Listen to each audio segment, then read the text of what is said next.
Bonjour et bienvenue à l'IREMO et merci d'être venus si nombreux pour ce midi de l'IREMO un petit peu spécial parce qu'aujourd'hui on est entre membres de l'IREMO. En fait, on tenait à parler du sujet d'Israël-Palestine en ce jour du 14 mai 2018 qui marque le 70e anniversaire de la création de l'État d'Israël et aussi le 70e anniversaire de la Nakba.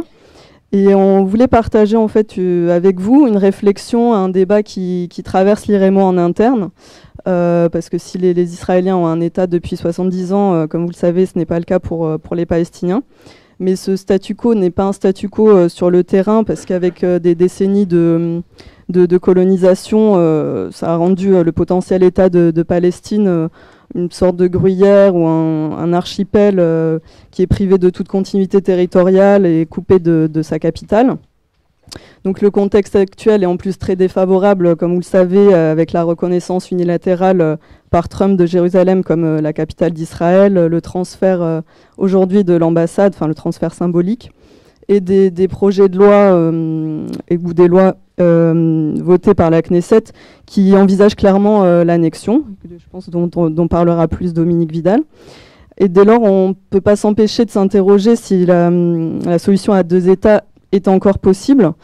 Et elle semble en effet compromise, mais pourtant la solution à un État n'est pas non plus satisfaisante et pose tout un tas d'autres problèmes dont on va parler plus en détail, mais je ne vais pas développer plus, parce que je vais laisser nos spécialistes maison vous présenter leurs analyses du sujet, parce qu'ils travaillent tous les trois depuis très longtemps là-dessus. Donc je vous les présente rapidement pour ceux qui ne les connaîtraient pas. Donc à ma droite, Jean-Paul Chagnolot, qui est notre président, donc le président de l'IREMO, qui est professeur émérite des universités et directeur de la revue Confluence Méditerranée. Il a publié de nombreux livres, mais ses dernières publications sont Israël-Palestine, la défaite du vainqueur, publié chez Actes Sud l'année dernière. Et tout récemment, il vient de publier Israël face à Israël avec Pierre Blanc aux éditions Autrement. À ses côtés, René Bachmann, journaliste et chroniqueur à Mediapart. Il est aussi spécialiste de la région du Proche-Orient et c'est aussi un membre de l'IREMO. C'est l'ancien rédacteur en chef du service étranger de l'hebdomadaire Le Nouvel Observateur. Et il a notamment publié en 2006 Un mur en Palestine chez Fayard. Et à mes côtés, Dominique Vidal, qui est journaliste et historien, qui est d'habitude le responsable des midis et qui n'est pas du côté des intervenants, mais cette fois on a changé. Et c'est l'ancien rédacteur en chef adjoint du Monde diplomatique. Il a publié aussi de nombreux livres, mais ses dernières publications sont la dernière édition de l'État du Monde qu'il dirige chaque année avec Bertrand Badi. Donc c'est l'État du Monde 2018, Enquête d'alternative pour le dernier. Et il a publié aussi cette année Antisionisme égale antisémitisme, réponse à Emmanuel Macron aux éditions Libertalia. Donc je vais lui passer tout de suite la parole. Ils auront chacun 15 minutes pour nous exposer leur vue et ensuite on aura un débat. Merci. Bonjour à toutes et à tous. Ce que je voudrais en guise d'introduction, c'est insister sur un point. Notre thème, un État, deux États, suscite en fait deux débats. Un débat ancien, à caractère un peu théorique, et un débat récent, à caractère politique. Je commence par le vieux débat, qui ne date pas d'aujourd'hui. En fait, le Yishuv, la communauté juive de Palestine, en a parlé assez longuement entre les deux guerres. Et c'est aussi une question dont l'OLP a eu à débattre dans les années 60 et 70. Et il s'agit, certains d'entre vous le savent sans doute, d'une question aussi récurrente dans le mouvement de solidarité. Je vais vous donner un avis personnel, il n'a pas plus de valeur qu'un avis personnel. Je crois que la solution binationale, au plan strictement théorique, représente, par rapport à la solution biétatique, un certain nombre d'atouts, notamment 4 atouts majeurs. D'abord, premier atout, il s'agit d'un véritable idéal, beaucoup plus conforme aux valeurs d'aujourd'hui. Qui rêve encore d'un monde composé d'États ethniques ou ethnico-religieux et donc des nettoyages du même nom qui se produisent et en découlent régulièrement. Deuxièmement, cet idéal possède, comme je l'ai suggéré, je vais le dire un peu plus, des racines profondes de part et d'autre. Avant d'opter pour les deux États, et ça commence en 1974, on oublie parfois, avec le Conseil national palestinien du Caire, l'OLP était plaidé, je dirais, pour une Palestine laïque et démocratique. Du côté juif, je l'ai dit, l'idée binationaliste avait animé non seulement des intellectuels comme Martin Buber ou Judah Magnes, mais aussi toute une série de formations politiques qui, lors des élections internes au Yishuv en 1944, avaient obtenu autour de 40% des voix, avant d'être balayés par la guerre de 47-49. Troisièmement, l'évolution sur le terrain, Aude l'a dit, a de plus en plus imbriqué les deux peuples l'un dans l'autre, avec 700 000 colons juifs en Cisjordanie à Jérusalem-Est, et de l'autre côté 1 500 000 Palestiniens qui sont citoyens d'Israël. Citoyens de seconde zone, mais citoyens quand même, avec le droit de vote.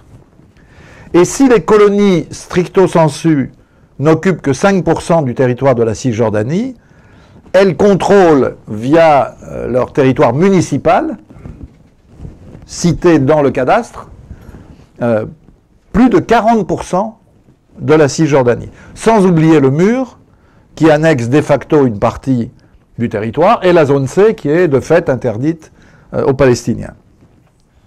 Voilà donc les raisons pour lesquelles ces avantages semblent à certains permettre de mieux résoudre les problèmes posés dans le cadre du conflit.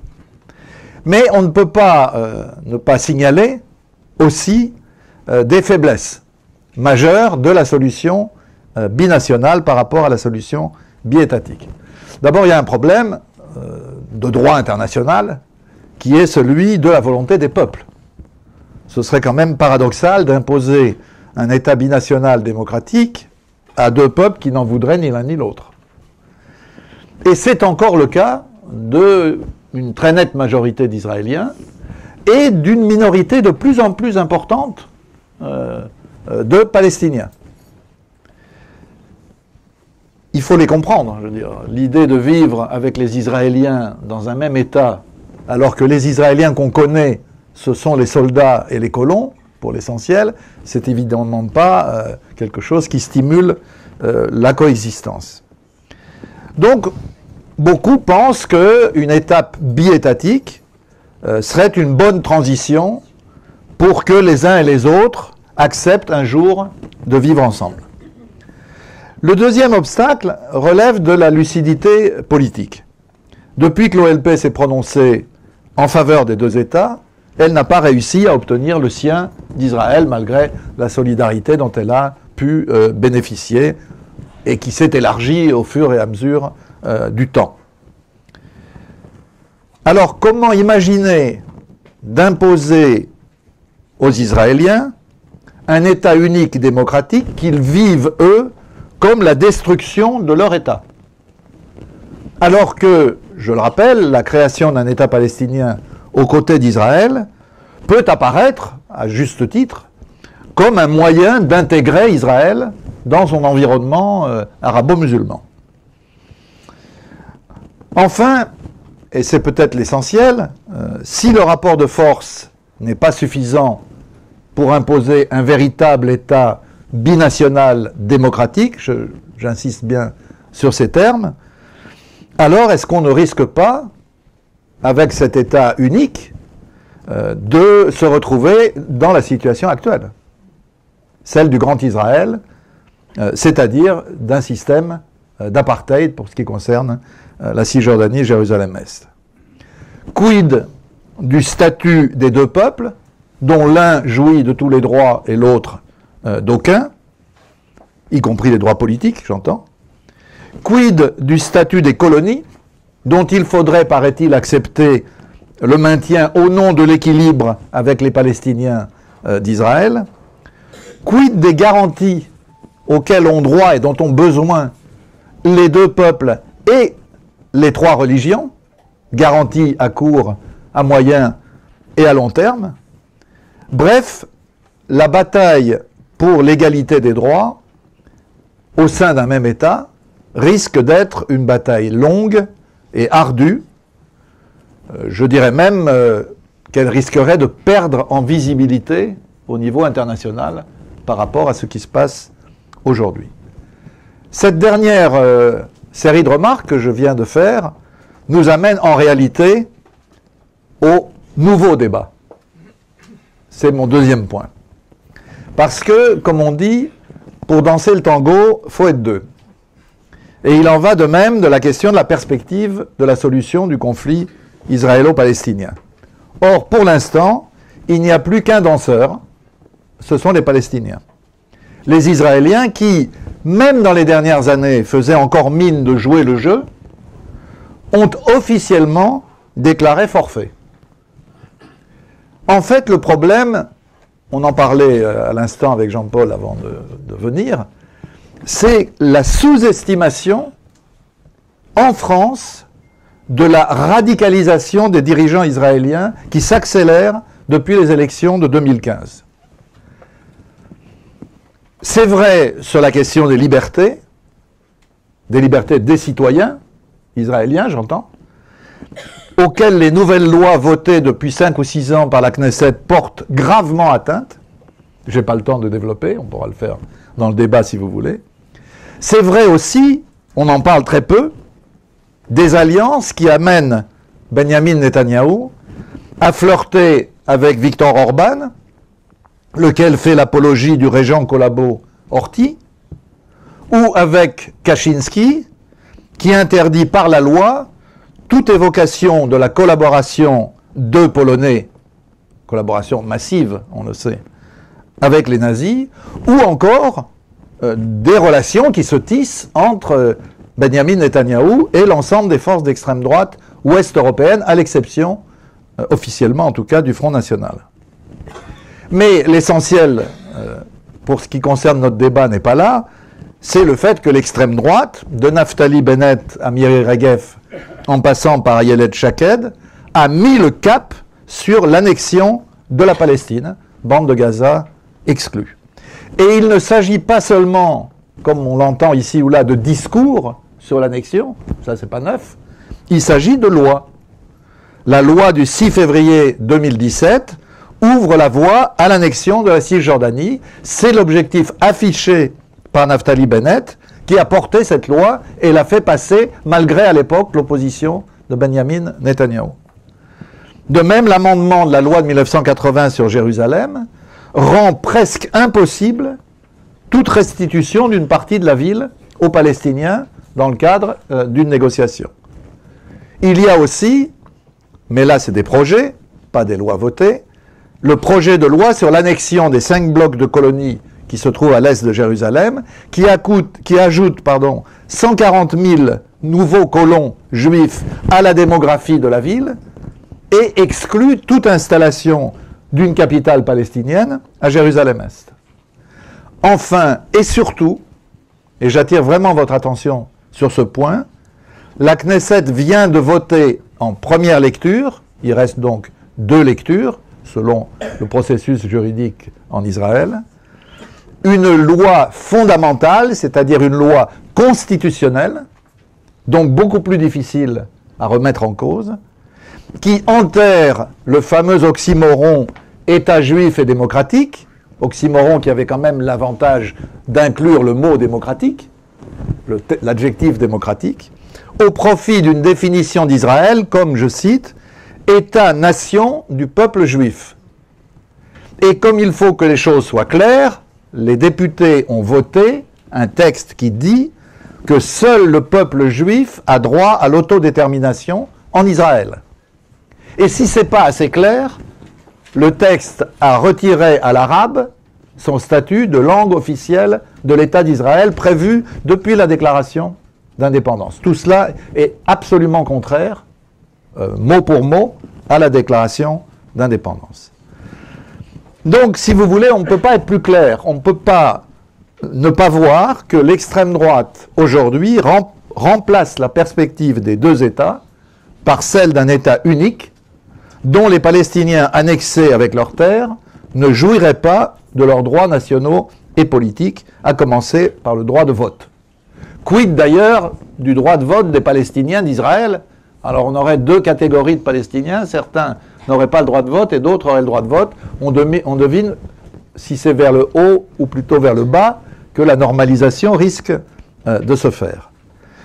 Sur ce point, le refus du droit de vote des Palestiniens annexés, l'essentiel des cadres de droite et d'extrême droite, je dis bien de droite et d'extrême droite, en Israël, se rejoignent, à de très rares exceptions près, dont, il faut le noter, celle du président de l'État, Reuven Rivlin, qui lui exige que tout le monde ait le même droit, et notamment le droit de vote. Je doute personnellement que Benjamin Netanyahou ait des divergences avec tout ça, même s'il est plus sensible à la question de la dimension diplomatique de la politique israélienne. Quant à l'opinion juive israélienne, elle est très ambiguë. Les 2/3 des Israéliens juifs sont hostiles à l'annexion. C'est important de le noter. Mais en même temps, quand on leur demande si l'annexion a lieu quand même, est-ce que vous êtes pour le droit de vote pour les Palestiniens annexés? Ils disent non. Les 2/3. La même proportion. Autant dire que les amis du peuple palestinien, j'en connais quelques-uns, qui se réjouissent de la conversion des dirigeants israéliens à l'idée d'un État, commettent une grave erreur. L'État unique, selon Bennett, n'a rien à voir avec l'État binational rêvé par la gauche juive des années 1920-1930, comme avec la Palestine laïque et démocratique de l'OLP des années 60-70. En revanche, il a tout à voir avec l'apartheid. Reste à comprendre, et je terminerai là-dessus, les ressorts de cette radicalisation qui galope devant nous, sous nos yeux, y compris ces dernières semaines. J'aime beaucoup la référence qu'a faite Alain Diekhoff dans une émission à laquelle nous participions avec Jean-Paul, à l'hubris cher aux Grecs, c'est-à-dire à la démesure, à l'orgueil, au vertige. Pour parler cash, comme disent les jeunes, je crois que la droite et l'extrême droite israélienne pensent détenir un carré d'as. Le premier as, si j'ose dire, c'est Donald Trump, le plus pro-israélien de tous les présidents américains, pour des raisons de politique intérieure, électorale, et extérieure, stratégique. Le deuxième as, c'est Mohammed Ben Salman. Pour le futur roi d'Arabie Saoudite, l'alliance avec les États-Unis et Israël est structurelle. Ce n'est pas quelque chose de conjoncturel. Elle conditionne le combat pour l'hégémonie régionale contre l'Iran. Mais aussi, à mon avis, la stabilisation de son pouvoir après une série d'échecs, notamment face au Qatar et surtout au Yémen. Troisième as, la division persistante de la direction palestinienne. J'avais prévu de dire des choses plus dures compte tenu du discours de Mahmoud Abbas il y a quelques jours, mais je ne veux pas y insister, on pourra y revenir dans le débat. Ce qu'il faut bien mesurer, c'est que cette fracture du mouvement palestinien est un atout majeur pour Israël, parce que ça fragilise considérablement les acquis diplomatiques de l'État de Palestine.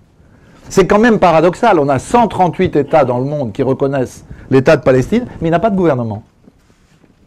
Et donc ça veut dire que ça paralyse toute initiative interne ou externe.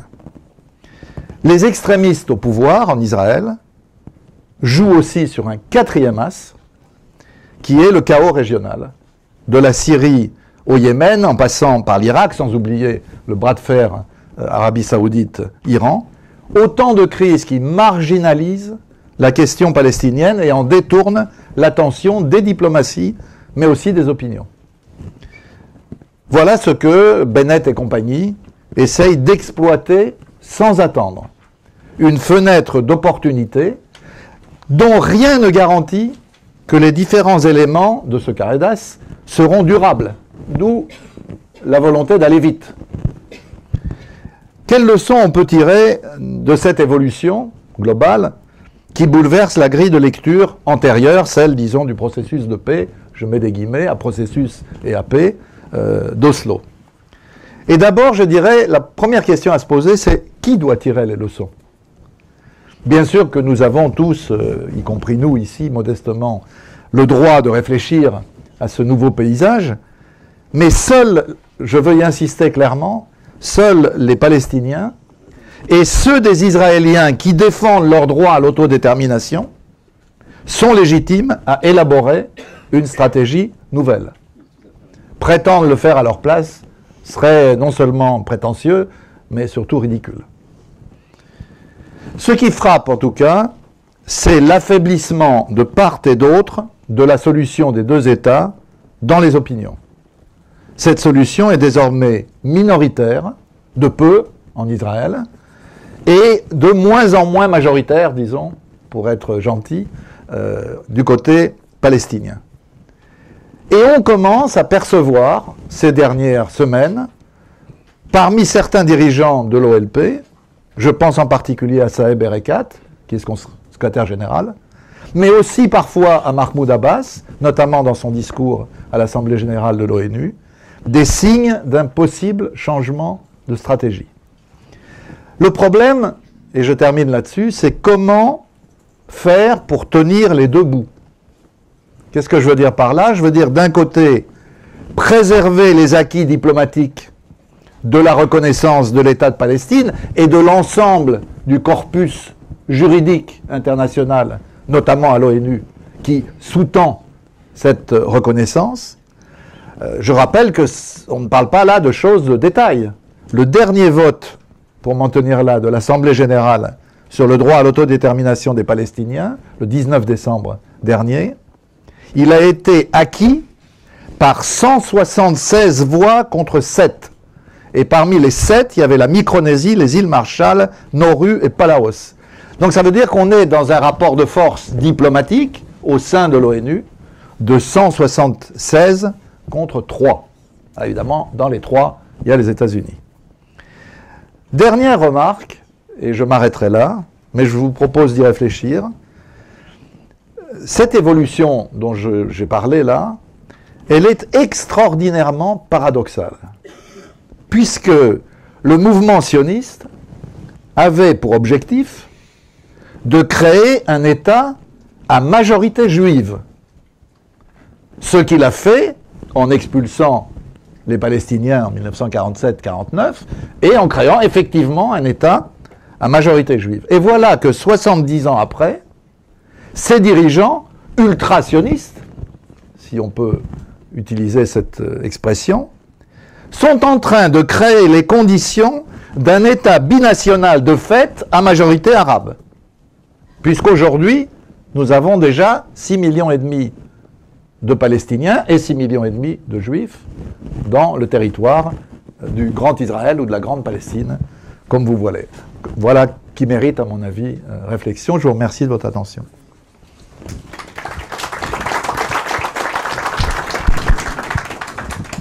Alors, merci beaucoup, Dominique, d'avoir cadré le débat, l'ancien et le nouveau. Et pour toi, Jean-Paul, la situation sur le terrain n'est pas forcément irréversible et tu tiens à défendre le droit international et la solution à deux États. Je te passe la parole. Oui, bien, merci. Ça marche, là, je l'ai branché. Donc, merci de cette présence. C'est un débat qu'on a en interne depuis déjà quelques sièles.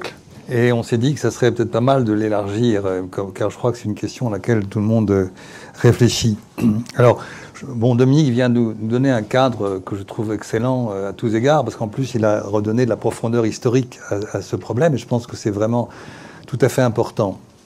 Moi, je serais davantage, en m'inscrivant dans son cadre, auquel j'adhère pleinement, je viendrais plutôt à l'actualité, à la façon dont les choses sont ressenties, et en prenant, d'un point de vue très subjectif, une forme de position, quoi. Et pour cela, je pense que cette idée d'un État, en bonne partie pour les raisons qui ont été évoquées, mais je vais essayer de les synthétiser un peu autrement, cette idée d'un État me paraît évidemment une fausse fenêtre, une illusion. Et quelque part, plus profondément, quand tu évoques par exemple Sayed Arakat et quelques autres, et même Abbas, dire ou parler d'un État, c'est une forme finalement de défaitisme, quoi. C'est finalement accepter l'idée qu'ils n'ont pas été au bout de leur stratégie, qu'ils n'ont pas pu avancer, que finalement il y a cette dimension, on va faire autre chose sans savoir quoi. Alors moi, par rapport à cette question, je développerai simplement trois idées. Je pense que cette solution à deux États est la seule possible pour trois raisons. La première, c'est que elle est juridiquement fondée. La seconde, c'est qu'elle est politiquement nécessaire. Et la troisième, c'est qu'elle est matériellement possible. Et je vais reprendre ces trois points. Sur le premier point, elle est juridiquement fondée. Qu'est-ce que ça veut dire? Ça veut dire, et Dominique l'a évoqué, mais il a évoqué beaucoup de choses, donc je vais le croiser à plusieurs reprises. Ça veut dire que si on prend le droit international dans les années 60, la question palestinienne, tout simplement, n'existait pas. Je prends un exemple d'un texte important, qui est la résolution 242 du 22 novembre 1967. Vous n'avez même pas le mot palestinien. Il y a deux parties dans cette très courte résolution, et très importante, car elle reste aujourd'hui un fondement du problème, enfin de la solution du problème. Il y a une partie qui est sur la question israélo-arabe. Nous sommes dans un conflit israélo-arabe avec le principe de la non-admissibilité de l'acquisition de territoire par la force. Et puis vous avez une deuxième partie sur d'autres questions, et une phrase qui dit « En outre, il faudrait régler le problème des réfugiés ». On ne dit pas palestinien, régler le problème des réfugiés. Donc c'est en 67, en novembre 67, ça n'existe pas. Pour des raisons qu'on connaît, sur lesquelles on pourrait revenir, mais bon.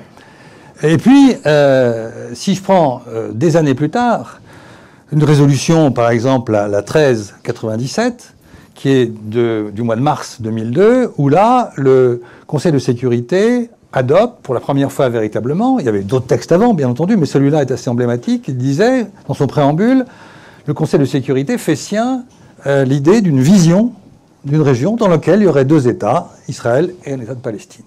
Nous sommes en 2002.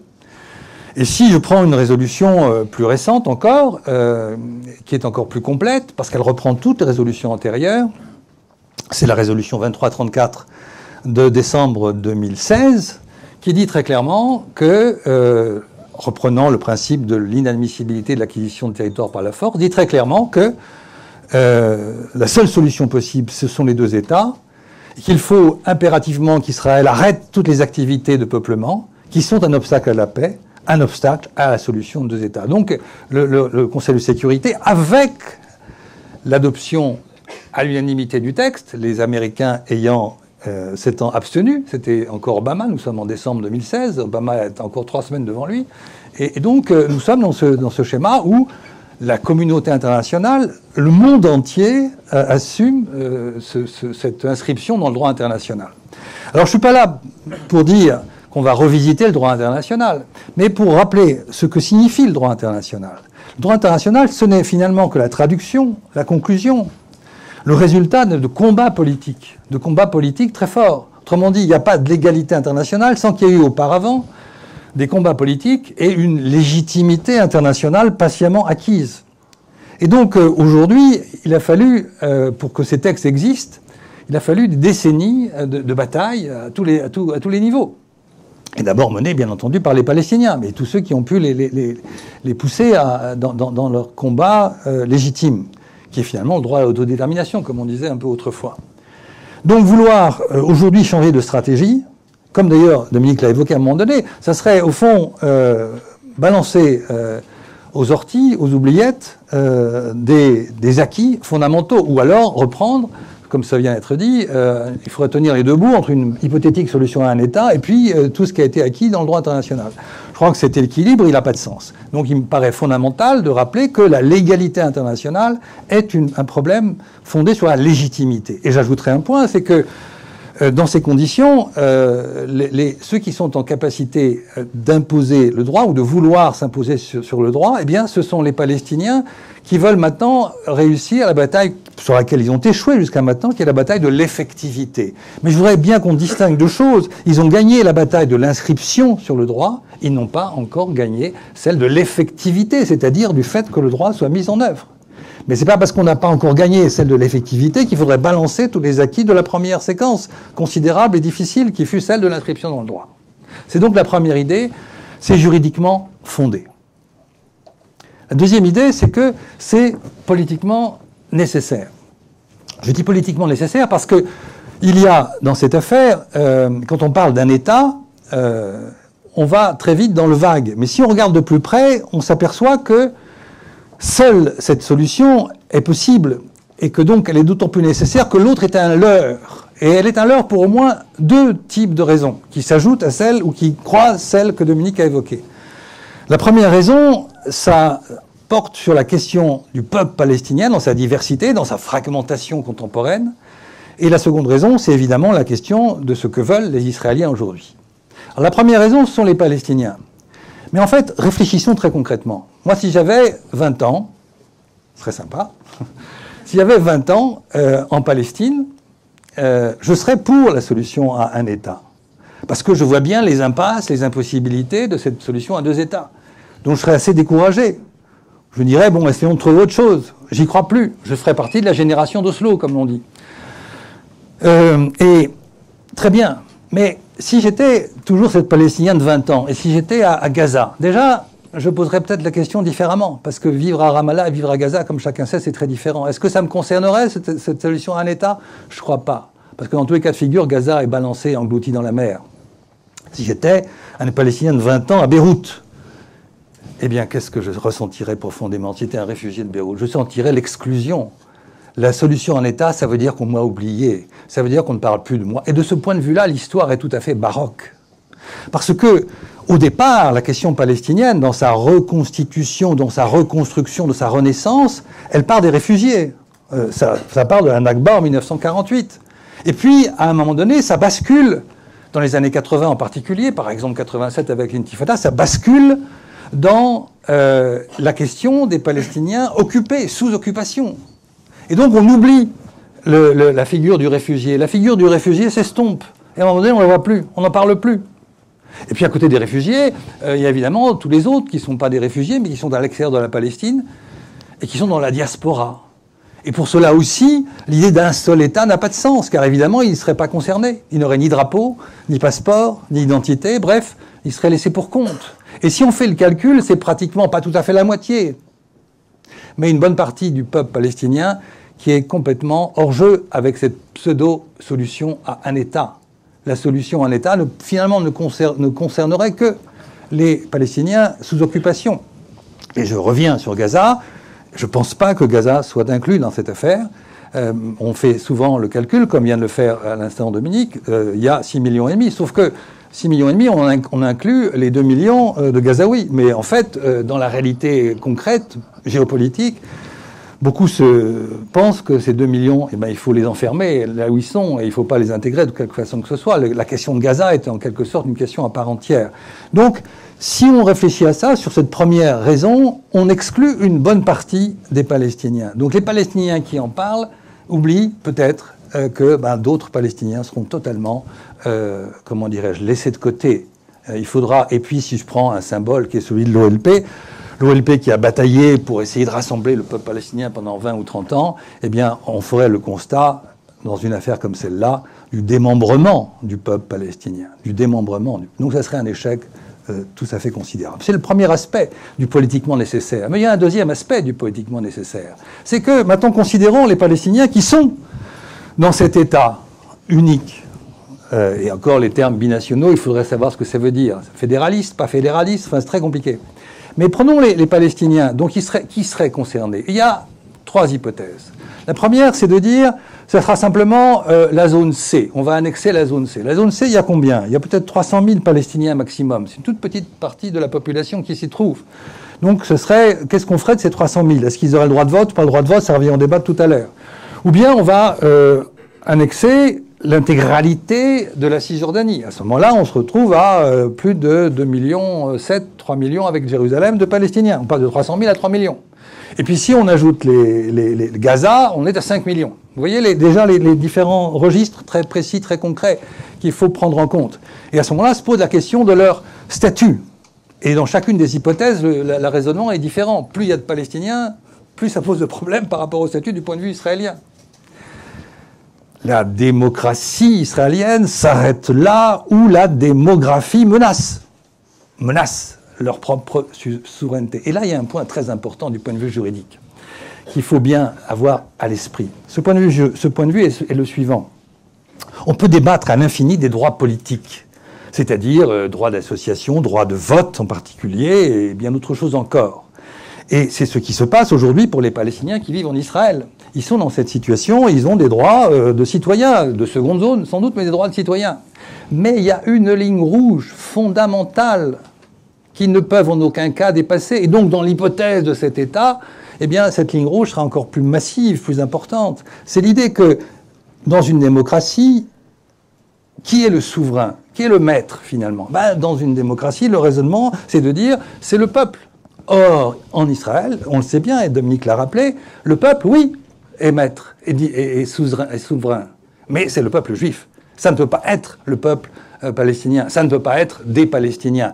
Et la loi que évoquait Dominique vient s'inscrire dans un long débat très classique qui revient à cette question. Il n'est pas question, donc, qu'on puisse aller très loin dans les droits, puisqu'à un moment donné, de toute façon, ça sera bloqué. Sinon, ça remet en question le fondamental, l'essentiel de ce qu'est Israël, un État juif, revendiqué comme tel. Et cette loi fondamentale vient en quelque sorte consacrer ce que nous savions déjà, mais de manière très forte. Et c'est pas par hasard si Ayman Odeh, qui est le patron arabe de la liste unie, la liste arabe unie, a dit c'est une loi raciste, évidemment, parce qu'ils se sentent totalement exclus. Donc si les Arabes israéliens d'aujourd'hui se sentent déjà exclus, vous imaginez ce que peut signifier l'arrivée de 300 000 Palestiniens nouveaux si c'est la zone C, 2,7 millions ou 3 millions si c'est l'intégralité de la Cisjordanie, 5 millions si c'est avec Gaza. Ça ne tient pas la route.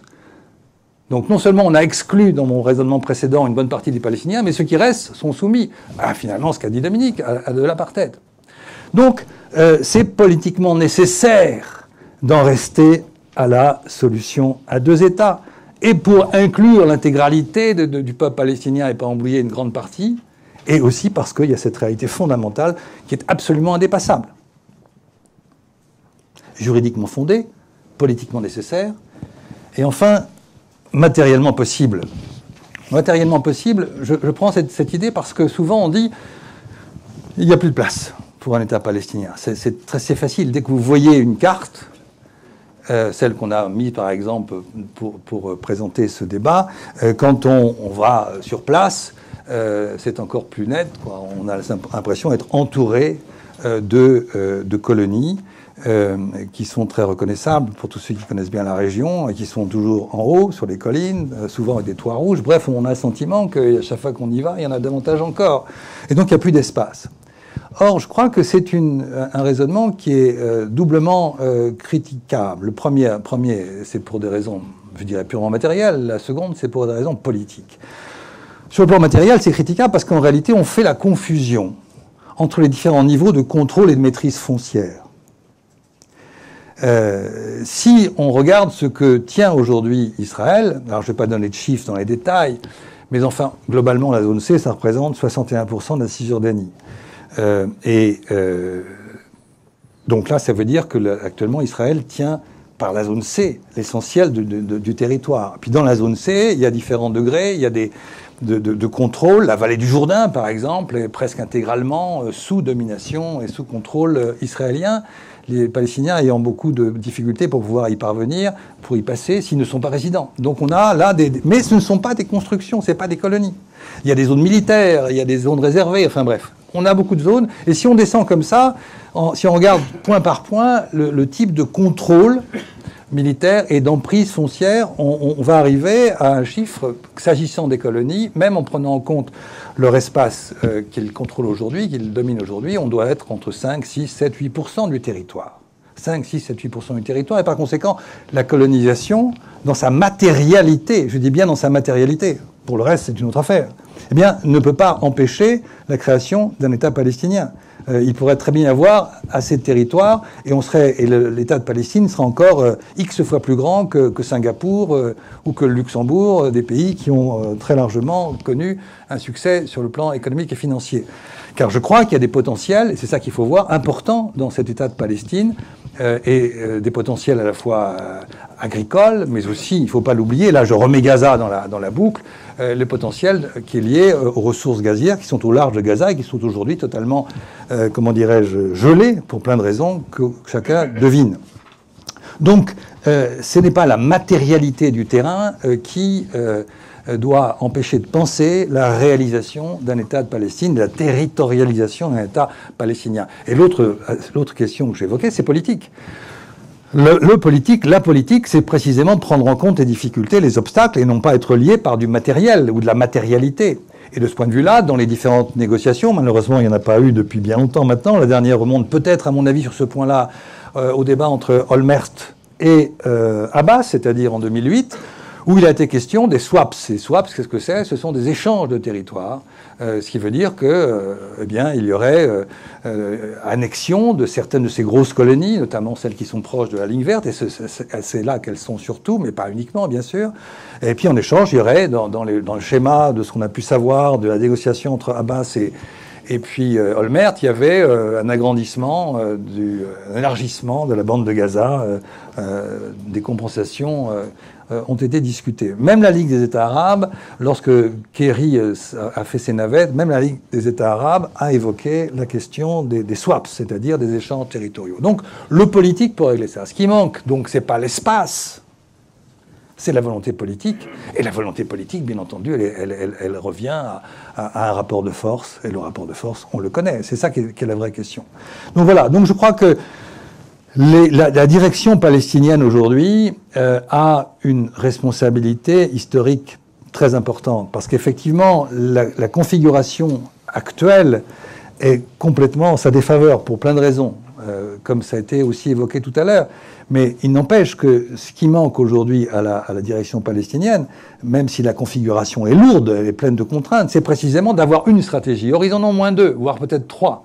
Il y a celle de l'autorité palestinienne, il y a celle du Hamas, puis il y a celle qu'on devine un peu à l'occasion de ces marches. On dit que peut-être c'est l'idée d'une autre approche sur le terrain, avec une mobilisation de marches pacifiques.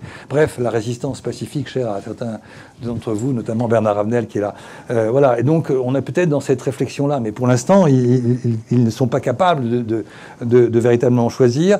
Et en dernière instance, quelle que soit la radicalité d'Israël, quelles que soient les incohérences graves et aux conséquences désastreuses de l'actuelle politique de Trump, il n'empêche, et je vais choquer sûrement beaucoup de gens ici, que les Palestiniens ont une responsabilité dans cette situation, pas être capables de porter une vraie stratégie claire, efficace, et non pas ainsi osciller entre l'une ou l'autre, qui finalement risque de les amener nulle part. Je vous remercie.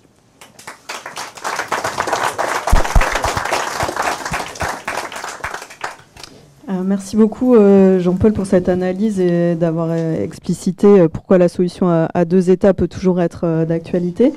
On va passer à René Bachmann qui a notamment travaillé sur Jérusalem et sur le projet de loi du Grand Jérusalem. Donc est-ce que tu peux nous en dire plus sur ce que tu penses de cette question à travers Jérusalem en particulier? Je vais essayer parce que après tout ce que j'ai entendu, tout a été dit. Donc je devrais me taire. Je vais essayer de ne pas me taire, enfin ne pas me taire pendant un certain temps. Moi, j'ai plutôt tendance à être de l'avis de Jean-Paul dans cette discussion, pour les mêmes raisons et aussi pour quelques autres raisons supplémentaires. Je pense que les deux États sont... La solution à deux États, qui n'est pas envisageable tout de suite, je dois le dire. On sera tous d'accord là-dessus. Pour l'instant, elle est absolument dans les choux. La solution à deux États est une solution qu'on ne peut pas écarter, parce que moi j'ai toujours pensé qu'elle pouvait être la solution du début. On peut imaginer quelque chose en Palestine, à condition de commencer par là. C'est-à-dire c'est une solution qui fait reposer l'existence des Palestiniens sur quelque chose du point de vue politique, du point de vue juridique et du point de vue territorial. Et c'est à partir de ça qu'on peut discuter. Ensuite, on peut bâtir toutes les solutions hypothétiques qu'on veut imaginer. Sarine Nusseibeh avait bâti sa solution, mais elle reposait sur le principe qu'il y avait déjà deux États qui existaient, qui pouvaient ensuite constituer un condominium. Mais donc, la solution des deux États me paraît indispensable. Elle me paraît indispensable aussi pour une autre raison, qui est, disons, plus historique et ils y ont tous les deux fait allusion tout à l'heure. Les Palestiniens, vous vous en souvenez aussi bien que moi, il a d'abord fallu, dans leur histoire, qu'ils prouvent qu'ils existaient, après 1948, parce qu'ils avaient disparu de la terre. Elias Sambar explique très bien tout ça dans la plupart de ses bouquins. Et ils ont fait la preuve qu'ils existaient, à travers d'abord la résistance, deuxièmement à travers l'intifada, Et la résistance et l'intifada s'appuyaient tous les deux sur des principes qui étaient aussi des principes d'existence d'un État, d'une nation. Une nation, ça doit avoir un territoire. Ils ont à la fois redécouvert leur histoire, ou fabriqué leur histoire, et en même temps ébauché une géographie. Alors, sur la géographie, il y a des incertitudes, comme on vient de le voir. Nous sommes nous-mêmes en pleine incertitude sur la géographie palestinienne. Mais en 69, il y avait une première géographie qui était la géographie d'un État laïque et démocratique, un seul État. Et puis on est passé ensuite à 88. À 88, la solution, c'était que l'État de Palestine pouvait être créé sur les morceaux de la patrie de Palestine, c'est-à-dire de la Palestine mandataire, qui aurait été évacuée par Israël. Ça voulait dire que ça présupposait une négociation. Et la négociation, à mes yeux, c'est plus facile à gérer que l'adhésion. La négociation, ça se passe entre des négociateurs, ça se passe entre des professionnels, entre des diplomates, ça se passe entre des gens qui peuvent s'entendre, ne pas s'entendre. C'est à quoi on assiste maintenant. Et ça se passe aussi entre des gens qui peuvent éventuellement s'entendre, voir la négociation entre l'Iran et ses partenaires remise en cause par Trump. C'était une négociation extrêmement difficile, elle a fini par aboutir. Je pense que la négociation palestinienne est dans la phase la plus dramatique de son histoire, mais rien ne nous dit qu'elle ne pourrait pas aboutir à la création de deux États. Moi, je pense que c'est la solution, cette idée de négocier est une solution qui est faisable, alors que la solution à un État est une solution faisable parce que ce n'est pas une solution de négociation, c'est une solution d'adhésion. Et je vais vous dire pourquoi cette solution d'adhésion qui suppose le parti pris d'adhésion des Israéliens est une solution qui me déroute, qui me dérange, et à laquelle je ne crois pas, pour dire les choses très franchement, parce qu'au fil des années, l'attitude des Israéliens par rapport à leur éventuelle coexistence avec les Palestiniens m'est apparue de plus en plus réservée, pour ne pas dire hostile. Moi, j'ai commencé à travailler sur la question palestinienne dans les années 80, après l'aventure israélienne au Liban.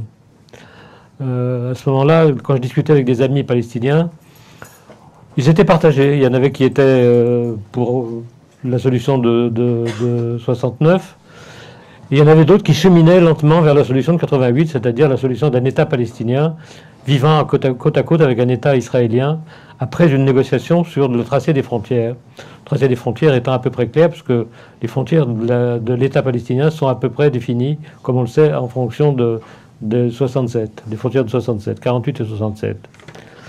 Et puis, j'ai continué à travailler sur cette question, et jusqu'en 2002, les deux idées ont continué à cheminer côte à côte, et je les ai laissées cheminer côte à côte, y compris dans ma tête, en me disant, je ne sais pas quelle est la meilleure, mais je continuais de penser que la solution de l'État palestinien était la meilleure pour commencer. Tout ça jusqu'en 2002-2003. 2002-2003, il y a eu les travaux du côté des Israéliens pour les réflexions sur la construction du mur. Je me suis beaucoup intéressé à cette histoire au point d'écrire un livre là-dessus. J'ai suivi de façon très attentive pendant plusieurs années en Israël et en Palestine.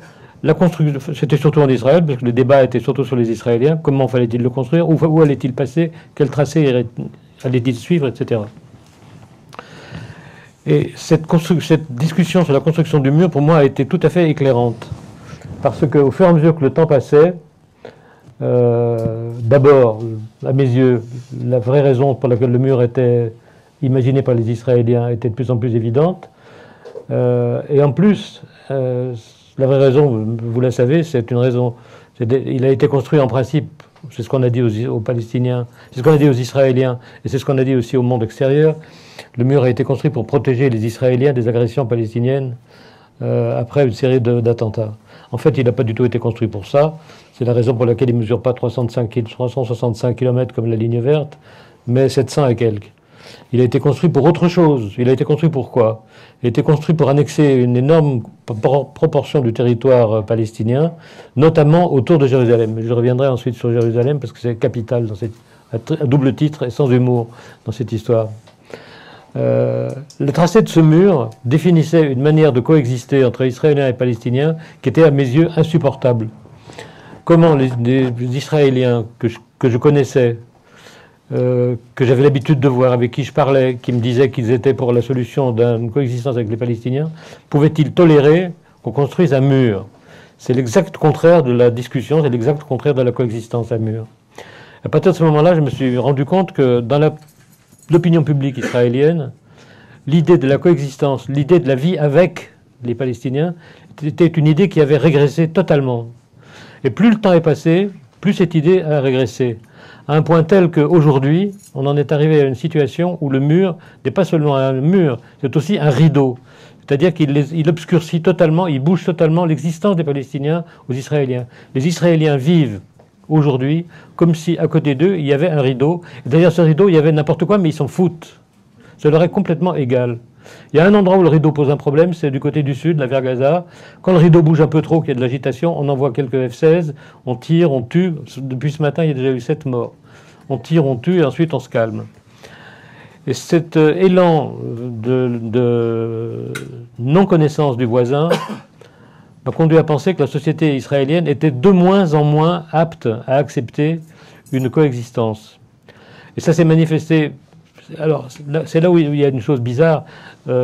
Dominique avait raison en faisant remarquer les résultats des sondages. Les Israéliens, quand on les interroge, ils sont toujours pour dire, en majorité, et ils le sont encore maintenant, oui, nous sommes d'accord pour une solution à 2 États. Mais quand on leur demande pour qui ils veulent voter, ils votent en masse pour Netanyahou, Bennett et les partis nationalistes qui sont contre. Donc ils sont contre, ils sont pour idéalement une solution dans laquelle ils seraient heureux de pouvoir nous dire à nous les étrangers, regardez comme on est sympathique. Nous on est pour une solution à 2 États, mais quand ils veulent vivre, ce qu'il faudrait donner de leur confort, y compris intellectuel, et pas seulement intellectuel, ce qu'il faudrait donner de leur confort pour que les Palestiniens aient un État, ils ne sont pas prêts à le donner. Et ils sont de moins en moins prêts à le donner, et ceux qui sont prêts à le donner sont de moins en moins nombreux. J'en veux pour preuve le fait que plus les manifestations s'organisent en Israël contre l'existence du mur, par exemple, contre la situation politique, moins il y a de monde. Aujourd'hui, il y a du monde dans les manifestations pour protester contre la corruption de Netanyahou. Il y a plus de gens qui protestent contre la corruption de Netanyahou que de gens qui protestent contre l'existence du mur et la poursuite de la colonisation et le développement de la colonisation. Donc pour moi, ce mouvement de la société israélienne est la négation de la possibilité d'exister en un seul État. Ce qui m'a conforté dans ce jugement, c'est ce qui s'est passé autour de Jérusalem. Le mur autour de Jérusalem a fabriqué une espèce de grand Jérusalem qui ne dit pas son nom, qui dira peut-être son nom bientôt d'ailleurs. Le mur a fabriqué autour de Jérusalem une espèce d'ensemble qui agglomère autour de Jérusalem une population considérable et une quantité de sol palestinien considérable qui a été volée à la Cisjordanie. Ça a le mérite pour les Israéliens d'avoir une espèce d'énorme capitale qui les satisfait, qui est satisfait aussi d'un autre point de vue, c'est que le mur tel qu'il est fait une sorte de nettoyage ethnique. Il expulse des Palestiniens de l'entourage de la limite de Jérusalem et il y agglomère des colonies énormes qui sont au nord, à l'est et au sud, et qui sont des colonies évidemment israéliennes. Donc il crée une capitale, un bloc capital qui est de plus en plus israélien et de moins en moins peuplé de Palestiniens. Il a aussi une autre caractéristique, ce bloc de Jérusalem, c'est que comme il s'étend très très loin à cause de l'étendue de Malé Adoumim, c'est cette énorme colonie que vous connaissez évidemment tous, qui est à l'est de Jérusalem, il s'étend pratiquement jusqu'à la vallée du Jourdain. C'est-à-dire il coupe totalement la vallée du Jourdain et la Cisjordanie en deux. S'il coupe la vallée de la Cisjordanie en deux, ça veut dire qu'il coupe la possibilité de faire exister un État palestinien en deux. Autrement dit, il la tue.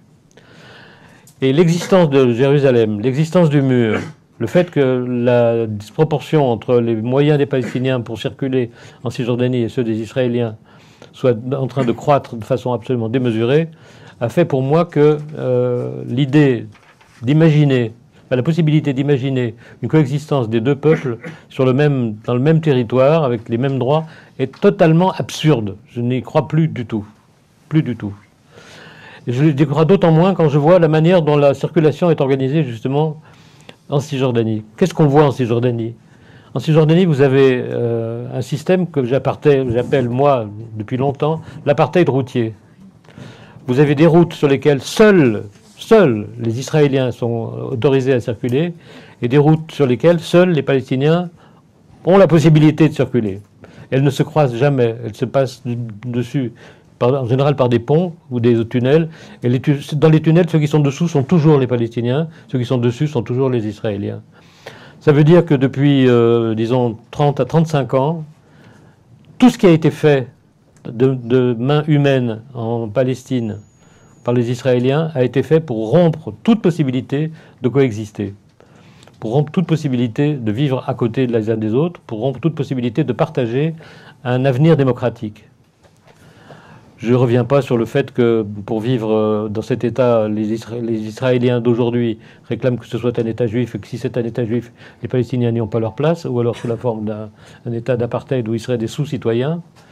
Donc ce serait un État juif mais pas démocratique. S'il est démocratique, il ne peut pas être juif pour la raison qu'on vient de dire. Donc la solution de l'État juif et démocratique est absurde. Juif et démocratique, ça ne veut rien dire dans un cas pareil, parce qu'il faut partager le territoire avec les autres. Donc, pour en revenir à mon point de départ, oui, j'ai dit que je serais plus bref que les autres, mais comme ils ont déjà tout dit, pour revenir à mon point de départ, je dirais que, je pense que la solution à deux États reste une solution par laquelle on devra passer, peut-être pour aller au-delà, mais après. Et on doit commencer par la solution à deux États, parce que les Palestiniens ont bâti leur existence sur l'existence d'un espace national qui correspond à quelque chose, à un État, pour dire les choses comme elles sont. Ça s'appelle un État, ce pourquoi ils se sont battus. Deuxièmement, parce que toute autre solution suppose de la part des Israéliens une volonté populaire qui n'existe pas. Je dirais une dernière chose, c'est que pour moi, la discussion que nous ouvrons depuis quelques années, depuis quelques temps, et notamment depuis que Zarin Saïbé a écrit ce fameux bouquin, sur la possibilité d'accepter l'idée d'un seul État, ça me paraît un peu comme une solution de désespoir. Une solution de choisir, on choisit celle-là parce qu'il n'y a pas d'autre chose possible. Et je ne crois pas que ce soit la bonne solution pour bâtir une solution d'avenir. On ne choisit pas un avenir parce qu'il n'y en a aucun autre possible. On choisit un avenir éventuellement parce qu'on le peut, parce qu'on a décidé de changer un certain nombre de choses, mais pas parce qu'on n'a pas d'autre choix. Choisir cet avenir en n'ayant pas d'autre choix, ça voudrait dire choisir une solution que tout le monde refuse, et qui serait la mère de tous les problèmes, de toutes les haines et de toutes les difficultés à venir. Donc c'est la raison pour laquelle je continue de penser qu'il n'y a qu'une seule solution, c'est la solution à deux États, et dans 5 ou 6 000 ans, peut-être, les deux populations de ces deux États choisiront de vivre ensemble, de constituer les États-Unis de Palestine. Nous reviendrons pour en parler, si vous voulez. En attendant, je vous remercie. Merci beaucoup René pour ces éclairages. Donc peut-être avant de prendre vos questions, je voudrais savoir si l'un de vous veut réagir ou rebondir sur... Non, simplement pour dire que je suis d'accord avec les 5000 ans. Quoi.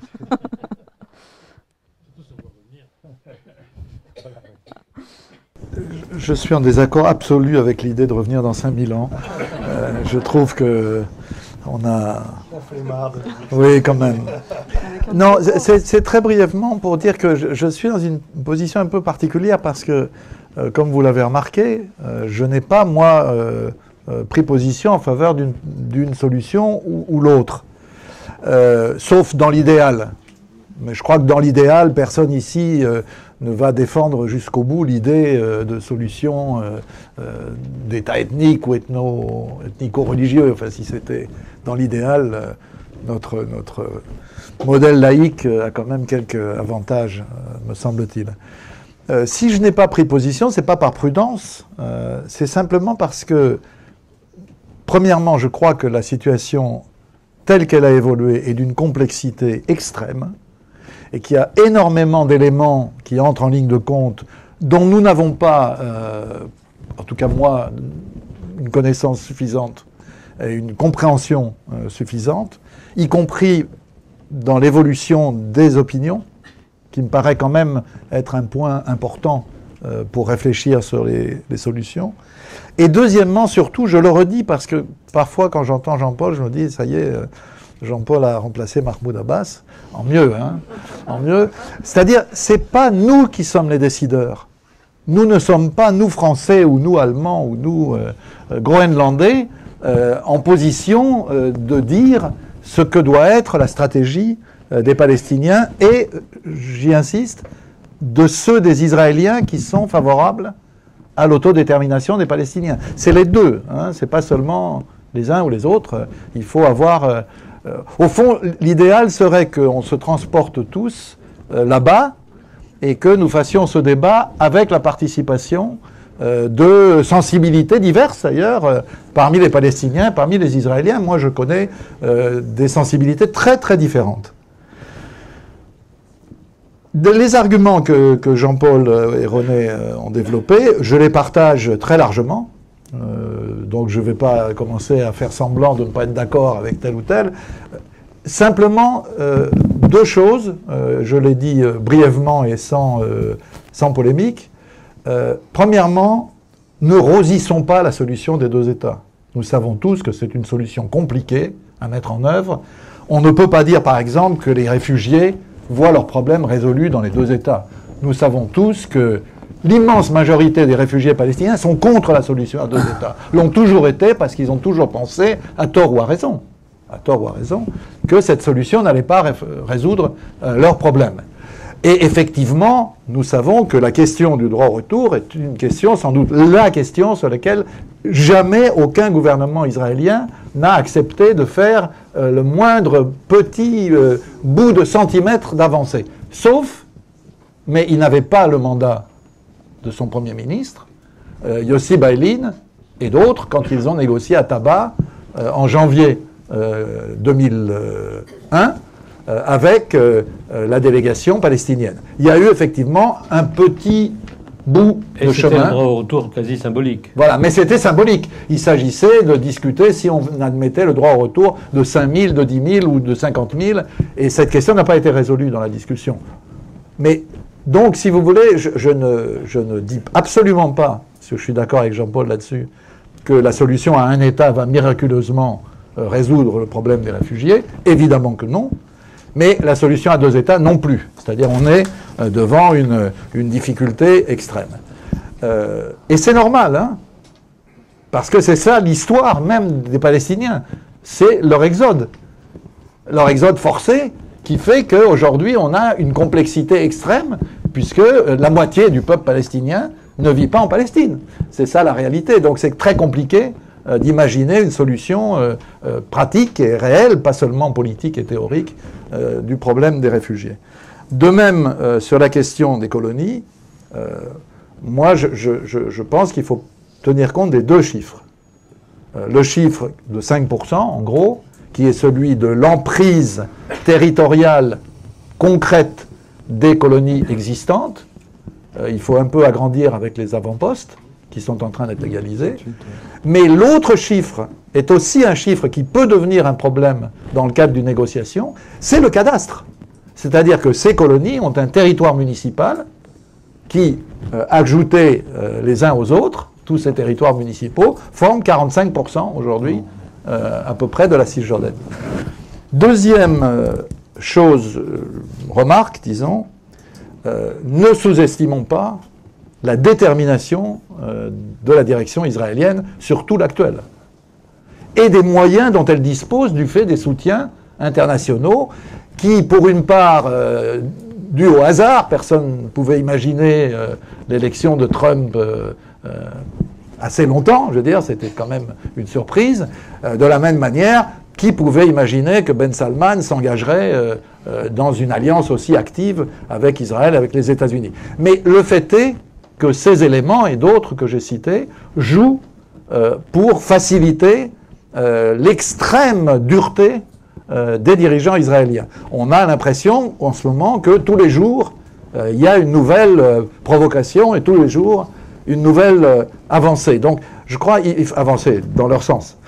Donc, il faut, je pense, y compris en défendant la solution des deux États, avec tous les arguments qui ont été donnés, ne pas rendre les choses plus simples qu'elles ne sont. Si elles étaient simples, ça se saurait et on n'aurait certainement pas une situation aussi catastrophique. Je partage l'adjectif que Jean-Paul a dit tout à l'heure, que celle dans laquelle nous vivons aujourd'hui. Donc, moi, j'incite vraiment à avoir une attitude de réflexion prudente, qui essaye de voir l'ensemble des éléments et qui ne préjuge pas de ce que peut être la décision ni des Palestiniens, ni de ceux des Israéliens qui, en gros, soutiennent une solution de coexistence réelle.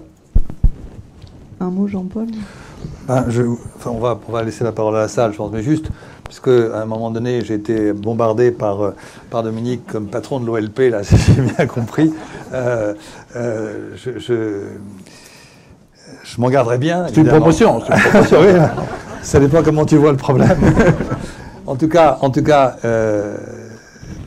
ça n'empêche pas que nous ayons, alors je ne sais pas comment on peut se définir, enfin nous tous, citoyens français, d'avoir une analyse critique.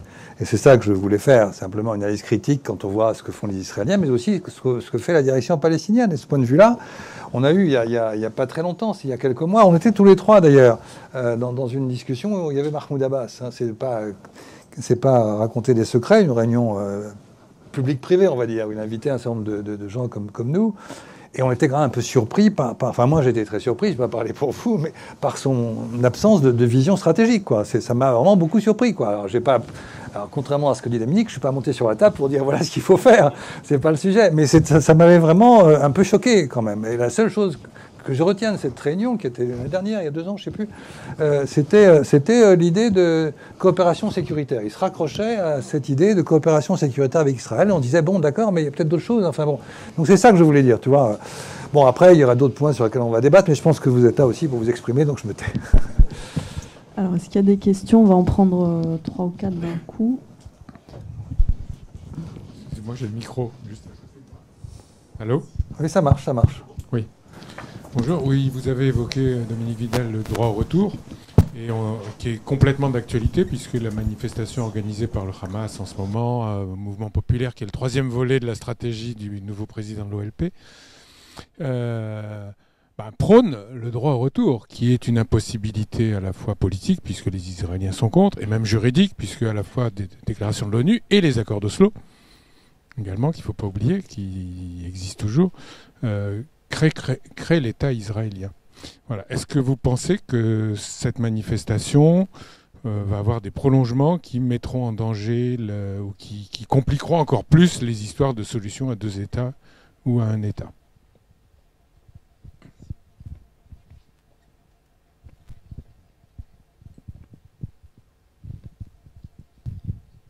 A-t-on droit à une question un petit peu naïve?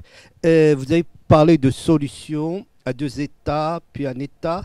Je voulais juste vous poser la question, est-ce que dans le projet de l'extrême droite, j'ai cru entendre il y a quelques années, la solution de la déportation des Palestiniens? Et je pense que le moment est idéal pour Netanyahou, compte tenu de l'appui des États-Unis, qui peut arrêter la mise en œuvre de cette solution. C'est bon, ça marche là. Deux petites observations. Là, ça marche. Dans l'optique d'une solution à 2 États, les réfugiés palestiniens qui sont au Liban ou ailleurs cesseraient d'être réfugiés pour devenir citoyens palestiniens, s'il y a un État palestinien indépendant, d'une part. D'autre part, l'absence de gouvernement palestinien proprement dit est une des grandes excuses des dirigeants israéliens qui n'arrêtent pas de dire qu'ils ont une main tendue vers les Palestiniens, mais aussi faut-il que quelqu'un saisisse cette main, et qu'il n'y a personne qui la saisit. Donc ça peut expliquer beaucoup de choses.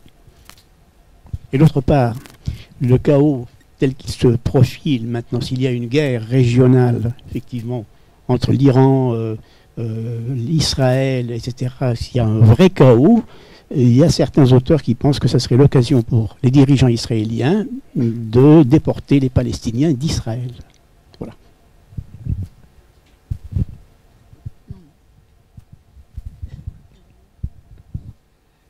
Oui, je pense qu'on est tous bien d'accord que c'est aux Palestiniens seuls de décider de leur avenir.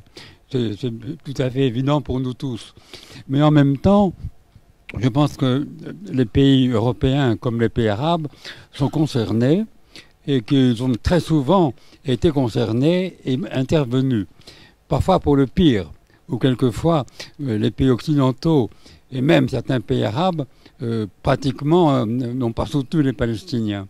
Alors la question que je posais maintenant, c'est À votre avis, maintenant que M. Trump et l'Arabie Saoudite a pris parti de façon scandaleuse, bon, est-ce qu'on peut espérer que maintenant l'Union européenne, d'une part, va être plus indépendante des États-Unis pour pouvoir aborder le problème de la Palestine à la lumière des droits de l'homme, du droit des peuples à disposer d'eux-mêmes, du droit international? Est-ce que l'Union européenne, à votre avis, va enfin prendre des positions beaucoup plus claires et des décisions politiques pour que soit respecté le droit international, y compris à Jérusalem? Et je poserai même la même question du côté des États arabes. Est-ce que la Ligue arabe va enfin prendre des positions malgré les positions prises par l'Arabie saoudite? Oui, à la dernière question, je répondrai que, enfin, de mon côté, je pense qu'il n'y a pas grand-chose à attendre de l'Union européenne sur cette question-là, pour une raison très simple. L'Union européenne a été incapable de formuler une position ferme, et même une position unique sur la question palestinienne pendant les 20 dernières années, alors que la situation n'était pas tout à fait aussi dramatique qu'elle l'est maintenant. Alors qu'on entre dans une période absolument désastreuse avec ce que Trump vient de faire, elle est encore moins capable. Quand on n'est pas capable de formuler une solution ferme, d'adopter une position sérieuse à laquelle on se tient et qu'on défend sur la chaîne internationale, quand les choses ne vont pas trop mal, il ne faut pas compter sur quelqu'un pour aller adopter une position ferme quand les choses vont beaucoup plus mal. Donc je n'ai pas beaucoup d'espoir dans l'Union européenne. Et j'ajoute, mais on va en reparler probablement avec mes amis, j'ajoute que je n'ai pas beaucoup plus d'espoir sur les soutiens qui pourraient venir du monde arabe, qui est divisé pour les mêmes raisons. Peut-être un mot sur le droit au retour, parce que je n'ai pas très bien compris votre question.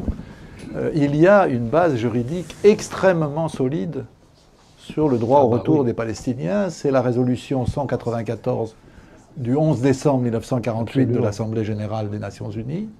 Non seulement elle existe, elle prévoit le droit au retour ou à une compensation pour les Palestiniens, mais le gouvernement israélien l'a fait sienne, cette résolution. On l'oublie souvent. Au moment de la signature du protocole de la conférence de Lausanne, le 11 mai 1949, les dirigeants israéliens qui étaient présents, au nom de leur gouvernement, ont signé ce protocole qui prévoit l'application de la résolution 194. Et j'ajoute que le lendemain, le 12 mai 1949, l'État d'Israël a été admis de plein droit à l'Assemblée générale des Nations unies, et y étant admis, il s'est engagé à appliquer toutes les résolutions des Nations unies. Donc, de ce point de vue, la base juridique est extrêmement solide. Évidemment que ça peut être l'objet de négociations, et ça, on le sait, c'est vrai de toutes les résolutions de l'ONU, mais on ne peut pas nier la base juridique qui est celle du droit au retour. Deuxième chose, évidemment que le mot déportation n'existe pas dans le vocabulaire israélien, pour des raisons d'évidence. Le terme qui est très présent, c'est celui de transfert. Il a une origine qui n'est pas sioniste, il faut le dire, c'est la commission Peel, qui, en 1937, propose un premier partage de la Palestine, c'était la première fois, mais l'assortie d'une notion de transfert, c'est-à-dire que les Palestiniens qui vivaient dans le territoire prévu pour l'État juif, beaucoup plus petit qu'aujourd'hui Israël, auraient été transférés, il y en avait quand même 200 000. Et 1 millier de juifs vivant sur le territoire de l'État arabe, qui d'ailleurs devait être fusionné avec la Transjordanie, ces 1000-là auraient été 30. Donc il y a eu cette proposition britannique de transfert sur laquelle David Ben Gourion et ses amis sautent, et dans le débat qui commence à partir de 1937 et qui va durer jusqu'en 48-49, la question du transfert devient de plus en plus une question non pas théorique, mais pratique. C'est celle qu'on va mettre en œuvre en 1948-49. Depuis, l'idée de transfert est très présente, notamment à droite, parmi les dirigeants israéliens. Et je dois dire que, bon, on a toujours dit, et avec juste raison, qu'on n'est plus en 48-49, qu'aujourd'hui il y a des caméras, qu'il y a des journalistes, que tout ça se fait sous l'œil des médias. Oui, d'accord, mais il y a un précédent. Et en Israël, en ce moment, on étudie de très près ce précédent, c'est la Syrie. La moitié de la population syrienne ne vit plus dans ses foyers, dont la moitié vit à l'étranger. Il y a là quand même un précédent particulièrement tentant pour un certain nombre de dirigeants d'extrême droite israéliens. Et donc on regarde de très près je rappelle que dans un colloque récent au Sénat, notre ami Amir Haas a fait toute son intervention sur le risque de transfert, sur la possibilité qu'on exploite à un moment donné une situation exceptionnelle pour procéder à une expulsion massive, à nouveau, de Palestiniens, après celle de 48-49, après celle de 1967. À nouveau, cette hypothèse est une hypothèse qu'il faut avoir en tête. Oui, je voudrais dire deux, trois choses là-dessus. D'abord, pour reprendre ce que vient de dire Dominique, enfin pour continuer. D'abord, d'un point de vue historique, c'est intéressant d'avoir rappelé 1937, mais dans le texte même de 1937, il y avait une référence à ce qui venait de se passer quelques années plus tôt entre la Turquie et la Grèce. Et dans le texte, vous avez cette phrase qui dit, dans le plan Peel, il faudrait que les uns et les autres, israéliens, et, enfin, mouvement sioniste et nationaliste palestinien, aient la sagesse qu'ont eu les dirigeants turcs et grecs dans l'échange de population qui a touché des centaines de milliers de personnes dans des conditions effroyables et qui ont été consacrées par le droit international. Mais le droit international de cette époque, c'est-à-dire, c'était en janvier 1923 et ça a été consacré par le traité de Lausanne en 1923. Donc c'est intéressant, dans la mentalité de l'époque, c'était quelque chose qui paraissait légitime et donc légal, puisque c'est devenu une convention entre la Grèce et la Turquie. C'était juste une remarque. Mais maintenant, en laissant le côté du droit, moi, j'allais dire en vieillissant, au fil du temps qui passe, on va dire, au fil du temps qui passe, je suis frappé par quelque chose, peut-être plus encore ces années-là, ces dernières années, par l'idée que, parce que moi je suis un peu prof de relations internationales, j'ai suivi ça depuis très longtemps dans mes cours et tout ça, et j'ai l'impression que tout est possible. Alors c'est une découverte d'un naïf, ah oui, tu savais pas, tout est possible, tout est possible. Parce qu'on parle aujourd'hui de la Syrie, mais on a déjà oublié ce qui s'est passé en Bosnie, dans l'ex-Yougoslavie, dans les années 90. Et il y a eu un voyage de Ban Ki-moon, avant qu'il ne quitte son poste, en Bosnie. Ça devait être il y a quelques années, et je me souviens très bien de son discours. Il disait, à propos de la Syrie, il ne faudrait pas que mes successeurs aient la même douleur de revenir sur les lieux, parce qu'il était en Bosnie pour ce qui était passé à Srebrenica, pour dire que les Nations Unies avaient failli. Et il disait, j'espère que mes successeurs n'auront pas la même douleur, la même douloureuse épreuve avec la Syrie, parce qu'on aura laissé faire aussi des atrocités. Et en fait, c'était un discours très bien, mais on l'a déjà oublié, quoi. Et je veux dire que tout est possible. Quand on voit l'absence totale de réaction, pas simplement politique, mais émotionnelle, par rapport aux atrocités qui se continuent à se dérouler en Syrie, moi, j'en conclus, le naïf que je suis, bah oui, tout est possible, y compris donc les déportations. Donc je crois malheureusement qu'on croit avoir touché le fond, et comme disait Félac à propos de son pays, quand on a touché le fond, on creuse, quoi, on creuse. Et on n'en finit plus. Et c'est ça qui m'inquiète le plus. Il n'y a plus de bornes, comment dirais-je, éthiques, si toutefois il n'y en a jamais eu, quoi. On a cru à un moment donné qu'il pouvait y en avoir, il n'y en a pas, et donc tout est possible, mais même le pire. Voilà, ça c'était pour vous remonter un peu le moral. Et puis, la deuxième chose sur les deux États réfugiés palestiniens. Alors, je ne vais pas reprendre mon argumentaire tout à l'heure, qui était très rapidement synthétisé, mais si je devais développer, j'aurais dit que pour les réfugiés palestiniens, la question du droit au retour, elle est déjà réglée, ils le savent. Ils ne pourront pas rentrer exactement. Mais moi, je pense que l'idée d'un retour dans l'État de Palestine serait du sens. Et ceux qui ne reviendraient pas sur la base de la 194, c'est-à-dire l'indemnisation, auraient en plus de cette indemnisation, qui ne serait pas, à mon avis, une grande difficulté, parce que là, quand il s'agit de donner de l'argent, on trouve de l'argent. Mais plus symboliquement, ils auraient un passeport, ils auraient un drapeau, ils auraient une identité. Et pour plein de gens qui ont été totalement sortis de l'histoire dans les années 48-50 et qui sont toujours sortis de l'histoire aujourd'hui, ça serait un acquis. On aurait un drapeau palestinien, une terre où on serait. J'aime bien la formule de Gellner qui dit on aurait un toit politique. Ils auraient un toit politique, ils pourraient y venir. C'est pas tout à fait celui qu'ils auraient voulu, mais bon, ils en auraient un. Donc c'est pour ça que ça me paraît aussi important de voir la question des réfugiés avec la question des deux États. Et puis un mot sur l'Europe.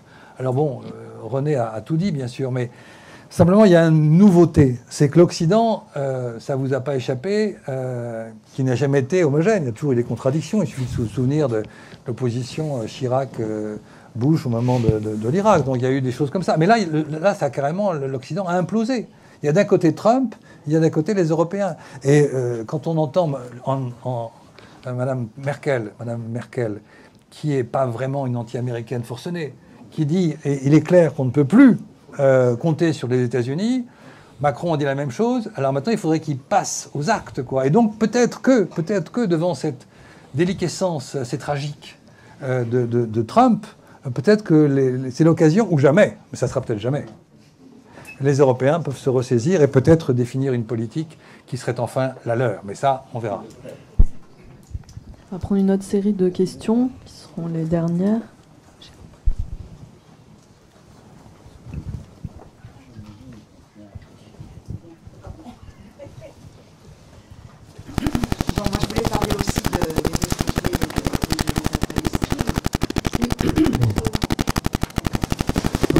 En principe, moi je parle plutôt de la...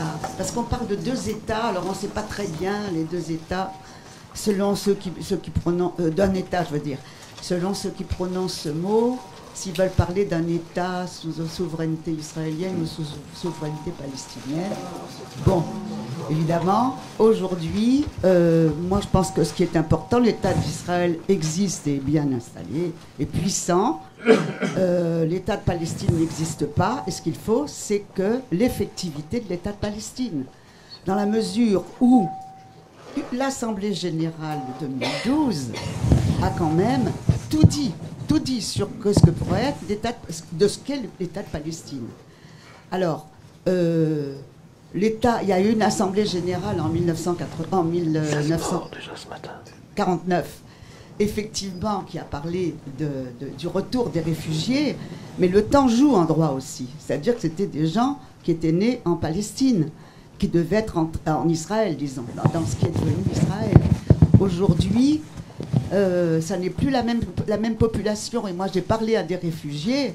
Quand on discute vraiment avec eux, évidemment que pour eux, avoir un État, avoir une nationalité et pouvoir éventuellement retourner en Palestine, aller en Palestine, même si maintenant leur maison est détruite ou etc., la maison de leurs ancêtres, c'est vraiment un grand espoir. Dire que tous les réfugiés veulent la solution à un État qui est l'État d'Israël, ça ne correspond pas à mon expérience personnelle. Alors maintenant, j'aurais voulu vraiment voir beaucoup de Palestiniens ici aujourd'hui, parce que les Palestiniens sont seuls. S'il y a quelque chose qui est terrible, c'est qu'ils sont seuls. Ils ont des peuples qui sont pour eux, mais les mouvements de solidarité sont complètement divisés sur cette histoire. Est-ce qu'il faut ou faut pas l'État palestinien? Alors qu'ils se disent, bon, bah, finalement, et je pense qu'ils seraient prêts à faire beaucoup de choses pour leur État s'ils avaient un peu de soutien. Et là, en ce moment, moi dire il faut attendre voir ce que les Palestiniens vont décider, c'est pas vraiment un soutien, parce que actuellement, il n'y a pas d'autre solution que la création de l'État de Palestine. Et à défaut, ne pas avoir d'État de Palestine et dire bon bah tant pis, on sera israélien, alors qu'ils savent très bien que ça n'est pas possible, je trouve que c'est pas beaucoup les aider. Et il me semble qu'il faut faire un appel pour que le mouvement de solidarité se mobilise vraiment sur l'avancée de l'effectivité de cet État de Palestine. Est-ce que vous avez une question? Parce que... non, c'est un point de vue, excusez-moi. Mais ma question pourra être, qu'est-ce que vous pensez de ce que je vous ai dit? Voilà. Bon, c'est long. Et donc je termine, c'est fini, c'est fini, c'est fini. Et parce que, en fait, ce que ne veut pas Israël, c'est l'État de Palestine. Alors, évidemment, l'antisémitisme, le BDS, l'Iran, etc., ça permet de ne pas parler de l'État de Palestine. Et il faut absolument parler de l'État de Palestine, c'est ce que je pense. Que pensez-vous de cette... Une autre question. Ok. Je voulais avoir votre avis sur un aspect un peu particulier. Donc vous parliez de la solution à deux États. Évidemment, tout le monde en parle. Mais très peu de monde parle de la chose la plus importante finalement du conflit israélo-palestinien. Enfin, personne à part en Palestine, quand j'y étais. C'est la force du lobby pro-israélien américain. C'est-à-dire que c'est à cause ou grâce au lobby pro-israélien américain que Israël a un État. C'est ce lobby qui surveille les campagnes électorales américaines et s'assure que chaque candidat républicain ou démocrate posera son veto à chaque fois que l'ONU sanctionnera Israël. C'est ce lobby qui fait en sorte que la Palestine n'a toujours pas d'État. Et donc finalement, vous parliez de ce qui est une solution à deux États, vous parliez que c'était possible matériellement, juridiquement et politiquement, mais religieusement, ce lobby n'en veut pas d'une solution à deux États. Leur seul projet, c'est le Grand Israël. Et donc ce que veut le petit peuple israélien ou ce que veulent les Palestiniens, finalement, ça n'importe peu. La seule chose qui compte, c'est ce que veut ce lobby. Donc je voulais avoir votre avis sur le lobby. Malheureusement, on n'a plus le temps pour une autre question, donc ce sera la dernière. Qui veut réagir? Juste sur ce qui a été dit tout à l'heure, je pense qu'il faudrait aller en Palestine et en Israël pour discuter avec les gens, pour avoir une idée un peu plus précise de ce que pensent les uns et les autres. Moi, j'y vais tous les ans, assez régulièrement, ça fait une quarantaine d'années. J'ai l'impression qu'il y a vraiment une situation de réflexion assez ouverte, avec à la fois ce qui a été dit ici sur la faisabilité de la solution des deux États comme solution permettant d'avancer vers la paix, mais aussi beaucoup de doutes, beaucoup de questions posées, et notamment par rapport à la détermination israélienne. Alors, là-dessus, je n'ai pas très bien compris, je veux dire, la remarque ou l'avis, parce que personne ne propose aux Palestiniens de devenir citoyens d'un État d'Israël. Enfin, je ne sais pas ce que j'ai compris, en tout cas, ici, de la discussion. La discussion porte sur le type de solution, un État ou deux États. Quel État? Un État binational, démocratique, ou bien deux États, l'État de Palestine, qu'on souhaite aussi démocratique d'ailleurs, aux côtés de l'État d'Israël. Il n'y a pas d'autre suggestion que celle-là. Juste un mot quand même, je suis toujours partagé quand j'entends le mot de solitude des Palestiniens. Si c'est la solitude parmi les gouvernements, la solitude parmi dans l'enceinte de l'ONU, je veux dire, ça, oui, ça fait aucun doute, les Palestiniens sont tout seuls, et les premiers à les trahir sont les États arabes, et c'est pas une chose nouvelle, c'est une chose qui dure depuis longtemps. C'est encore plus violent avec l'arrivée de Ben Salman au pouvoir. Donc ça, c'est une réalité. En même temps, ne sous-estimons pas l'état des opinions. Alors, je voudrais vous lire, j'espère que je ne l'ai pas perdu, du coup. Voilà, excusez-moi, hein, c'est un peu... Voilà, le dernier sondage de l'IFOP, qui a été commandé, les paradoxes sont là, par l'Union des étudiants juifs de France, et qui nous disent que 57% des Français expriment une mauvaise image globale d'Israël, 69% des Français une mauvaise image du sionisme, 71% estiment qu'Israël porte une lourde responsabilité dans l'absence de négociations avec les Palestiniens, 57% disent qu'Israël constitue une menace pour la paix régionale, 51% qu'Israël est une théocratie, il y a seulement 46% qui pensent que c'est une démocratie. Et je ne vous lis pas tout le sondage, juste un résumé. Ça veut dire qu'en France, nous avons une opinion, ça ne dépend que de nous et des mouvements de solidarité, dont c'est le boulot, de s'appuyer sur cette opinion pour mobiliser les gens qui peuvent l'être, et visiblement il y en a pas mal, aux côtés de la Palestine. On ne peut pas renvoyer les responsabilités qui sont celles du mouvement de solidarité, je ne fais pas le tri là-dedans des uns et des autres, en disant non, il y a vraiment une sympathie, une empathie profonde, et je crois que ce n'est pas seulement vrai en France, aussi dans d'autres pays européens, pour ne pas parler du tiers-monde, pour la cause palestinienne. J'arrive d'Allemagne, je peux vous dire que ce type de réaction, c'est exactement les mêmes qu'on rencontre en Allemagne, à Berlin en particulier. Il y a vraiment quelque chose de fort autour de la Palestine, à nous, à ceux dont c'est la vocation de savoir la mobiliser, cette sympathie, pour avoir des résultats politiques. C'est vrai, monsieur a entièrement raison, les lobbies jouent un rôle très important. Aux États-Unis, le lobby pro-israélien, il n'est pas seulement un lobby juif, il est aussi un lobby évangéliste, et les évangélistes, il y en a 40 millions aux États-Unis, et ça pèse. Donc ça compte. Voilà, il faut arriver à créer des actions de solidarité qui contrebalancent aussi ce type de situation. Monsieur Vidal, votre sondage est anti-Israël, il n'est pas obligatoirement pro-palestinien. Non, je ne vous dis pas... Non, mais ce que vous avez mentionné, c'était que des questions contre Israël. Même parmi la population juive française, il y a probablement, enfin je ne connais pas les chiffres, je n'ai pas fait de sondage, mais une bonne partie qui estime que la conduite du gouvernement israélien n'est pas correcte. Très bien. Moi, personnellement, ça me paraît le plus... Votre sondage... Non, c'est pas mon sondage, c'est le sondage de l'IFOP. Et il me semble que dans... Il me semble que dans l'histoire de l'opinion française sur le conflit israélo-palestinien, c'est de loin, le sondage le plus critique vis-à-vis de la politique israélienne. Donc, je ne vous dis pas qu'ils disent qu'ils adorent Mahmoud Abbas, c'est pas ça que je dis. Mais quand même, il faut prendre en compte des résultats aussi importants que cela. Bonne conclusion. On va poser une question sur la mobilisation. Malheureusement, on a tout le temps. Mais deux annonces avant de partir et de remercier nos intervenants et tout le monde. En fait, on a un colloque qu'on organise l'IREMO et en partenariat avec l'Institut du monde arabe et Orient 21 le 31 mai. Ça s'appelle Jérusalem, enjeu capital.